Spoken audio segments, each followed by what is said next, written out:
Details చూస్తే మాజీ CM Jagan చేసిన పాపాల వల్లే విద్యుత్ రంగం సంక్షోభంలో కూరుకుపోయిందని సీఎం చంద్రబాబు ఆరోపించారు. సచివాలయంలో విద్యుత్ రంగంపై శ్వేతపత్రాన్ని సీఎం విడుదల చేశారు. ట్రాప్ ఛార్జీల పేరుతో ప్రజల నెత్తిన మోయలేని భారాన్ని మోపారని మండిపడ్డారు. రాష్ట్రంలో పెత్తందారి పనులు చేసి మద్యం మీద అప్పులు తీసుకొచ్చిన ఘనత జగన్ కే దక్కుతుందని ఎద్దేవా చేశారు. అహంకారి జగన్ వల్ల పోలవరం ప్రాజెక్టులో ఆలస్యం అవుతుందన్నారు. రాష్ట్రంలో విద్యుత్ కోతలు లేకుండా నాణ్యమైన విద్యుత్తును అందిస్తామని, తప్పు చేసిన నేరస్తులను జైలుకు పంపిస్తామని చంద్రబాబు హెచ్చరించారు. టారిఫ్ బర్డెన్ ఆన్ కన్జ్యూమర్స్ 32,166 కోట్లు పడింది. అప్పులన్నీ అన్ని యూటిలిటీస్ కలిపి 49,596 కోట్లు. ఇవి కాకుండా ఇన్ఎఫిషియెంట్ గవర్నెన్స్ వల్ల ఏ ప్రాజెక్ట్ ఎప్పుడు ప్రారంభించాలో ప్రారంభించకుండా పోవడం, అన్నీ క్లోజ్ చేసి షార్ట్ టర్మ్ పర్చేసెస్ చేయడం, ఇష్టానుసారంగా చేసిన దానివల్ల 47,741 కోట్లు పెరిగింది. మొత్తం మీరు చూస్తే 1,29,503 కోట్ల రూపాయలు టోటల్ లాసెస్ ఈ రోజుకి 5 ఏళ్లలో జరిగి ఈరోజు మనకు ఇంత లాస్ ఉండే పరిస్థితి వచ్చింది. ఇక్కడ ఇవన్నీ కలిపితే మీరు చూస్తే tariff increase 16,699, true up or fuel surcharge. నాకు ఇవన్నీ కొత్త పదాలు అప్పట్లో లేవు. నిన్నప్పుడు నేను కరెంట్ ఛార్జ్ ఒకటే వేసేవాళ్ళం. ఇన్నోవేటివ్లో వచ్చారు వీళ్ళు, తెలివినంతా ఉపయోగించారు. అందుకే ఇక్కడికి వస్తే true up or fuel surcharge అన్నాడు. 5,886 కోట్లు వేశారు. ట్రూ అప్ ఛార్జెస్ అన్నారు, 3,977 కోట్లు వేశారు. ఎలక్ట్రిసిటీ డ్యూటీ 5,604 కోట్లు అయింది. ఒక యూనిట్కి ₹1 వేశారు. ఆ డబ్బులు ఎవరికి పోవాలి? ఎలక్ట్రిసిటీ డ్యూటీ యూటిలిటీకి పోవాలి. గవర్నమెంట్ తీసుకున్నారు. గవర్నమెంట్ ఇవ్వవలసినటువంటి టారిఫ్ వేరియేషన్ ఉంటుంది. అగ్రికల్చర్కు మేము గ్యారంటీ ఇస్తాం, అది గవర్నమెంట్ పే చేయాలి, అది పే చేయలేదు. గవర్నమెంట్ పే చేయాల్సింది పే చేయలేదు. ఎలక్ట్రిసిటీ డ్యూటీ వేసి ఇందులో ఆదాయం సంపాదించుకున్నాడు గవర్నమెంట్. మళ్ళీ అలాంటి వేరియేషన్ చేశారు. టోటల్గా వచ్చే కొందికి 32,166 కోట్లు అయింది. 50 యూనిట్లు వాడే వాళ్ళందరికీ ₹1 నుంచి ₹1.99 పెరిగింది. 100 యూనిట్లు వాడే వాళ్ళకి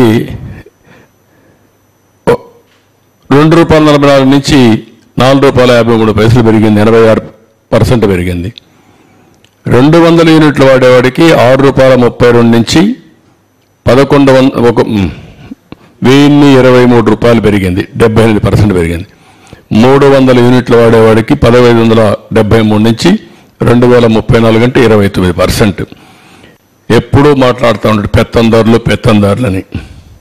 ఈ పెత్తందారు చేసిన పనికి పేదవాడు చితికిపోయే పరిస్థితి వచ్చింది. పేదవాడి మీద భారం పడింది. పేదవాళ్ళు నడ్డి విరిచే పరిస్థితికి వచ్చాడు. అన్నింటికంటే ముఖ్యంగా 50 యూనిట్లు వాడిన వ్యక్తులపైన 98% పెంచారు. ఇది పోలవరం. టర్న్కీ కాంట్రాక్ట్ అవార్డు ఇచ్చారు 6 డిసెంబర్ 2017. కమిషన్ చేసింది 2023. టర్మినేట్ చేశారు. మళ్ళా దాన్ని చేసి 26 వరకు కొత్త కాంట్రాక్ట్కి ఇచ్చారు. ఆన్ గోయింగ్ ఆర్బిట్రేషన్ ఇంకా సెటిల్ కాల. అది సెటిల్ అయితే 1,500 కోట్లు. పాతవాడికి 1,500 కోట్లు సెటిల్ చేయాల. ఇప్పుడు కొత్తవాడు వచ్చింది 26కి వస్తాడు. 23కి పవర్ వచ్చేది. అక్కడి నుంచి ఇంపాక్ట్ అండ్ వేరియేషన్ ఆఫ్ ఇది మొత్తం ప్రైస్ వేరియేషన్ 350 కోట్లు అవుతుంది. Generation losses 2,000 units for annum. Additional burden 1,155 కోట్లు 24 వరకు. ఇంకా పెరిగితే ఇంకా పెరుగుతుంది. టిల్ జనవరికి అయితే 3,000 మిలియన్ యూనిట్లు 1,732 కోట్లు. టోటల్గా 4,737 కోట్ల రూపాయల నష్టం చేశాడు. We are very clear, I'm very clear. Everywhere meters ఉంటాయి, బీ కేర్ఫుల్. ఎవడైనా సరే ఎక్కడైనా సరిగా పని చేయకపోతే ఆ రికార్డు తీసుకొని will take firm action. Voltage ఉంటుంది, ఎప్పుడు కట్ అయ్యేది ఉంటుంది, అప్ టు సబ్స్టేషన్ వరకు ఉంటుంది, ఈవెన్ ఇంటి వరకు కూడా ట్రాక్ చేసే అవకాశాలు ఉన్నాయి. కాబట్టి ఎక్కడైనా సరే అది ఉంటే ఆ సిస్టమ్ ఎస్టాబ్లిష్, ఆ సిస్టమ్స్ కూడా చంపేశారు. ఒకప్పుడు ఇక్కడ కంట్రోల్ రూమ్ పోతే యూ కెన్ మానిటర్ ఎవ్రీథింగ్. ఇప్పుడు ఆ రికార్డ్స్ కూడా లేకుండా చేశారు. వీళ్ళు కూడా డిస్టర్బ్ చేశారు. వీళ్ళు వచ్చిన తర్వాత ఎవడు పట్టించుకోదు, వీళ్ళు పట్టించుకోవడం వదిలేశారు. Now I'm asking them, current కోతలు అనేది రాకూడదు, లో వోల్టేజ్ ఉండకూడదు, కరెంటు క్వాలిటీ ఇవ్వాలి. దట్ నిన్న మొన్న కూడా కొన్ని కంప్లైంట్స్ వస్తున్నాయి. You alert everybody by taking teleconference and video conference. Not ఎవన్ single complaint రావడానికి వీల్లేదు. రాజకీయ ముసుగులో కరుడుగట్టిన నేరస్తులు వచ్చి రాష్ట్రాన్ని లూటీ చేసి, ఆ లూటీ చేసిన డబ్బులతో ఎక్కడికక్కడ బ్రైవింగ్ ఇచ్చేసి వ్యవస్థలకే ఒక ఛాలెంజ్గా తయారైపోయారు.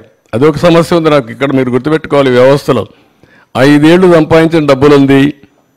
ఏ వ్యవస్థనైనా కొనే శక్తి ఉంది. ఆ వ్యవస్థను కొనే పరిస్థితికి వస్తారు. అందుకే మార్నింగ్ కూడా బ్యాంకర్స్ అని చెప్పాను, 200-500 రూపాయలు రద్దు చేయండి, క్యాష్లెస్ విలేజెస్ ఉండేట్టుగా ఎక్కడ చూసినా డిజిటల్ కరెన్సీ ప్రమోట్ చేయండి మీరు అని చెప్పాం. అవన్నీ ఏంటి మనం చెప్పేట్టు లాంగ్ టర్మ్లో ఒక వాల్యూ బేస్డ్ ఇవన్నీ. కానీ ఇప్పుడు ఎట్లా ఫేస్ చేయాలి? ఇవన్నీ ఉంటాయి.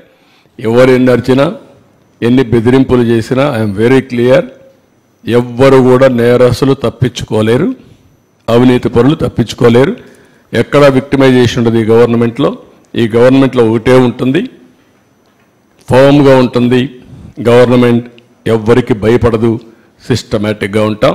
ఎవరు తప్పు చేసినా, ఎవరు రాజకీయ ముసుగులో బెదిరించాలన్నా ఆ బెదిరింపులకు ప్రభుత్వం భయపడదు.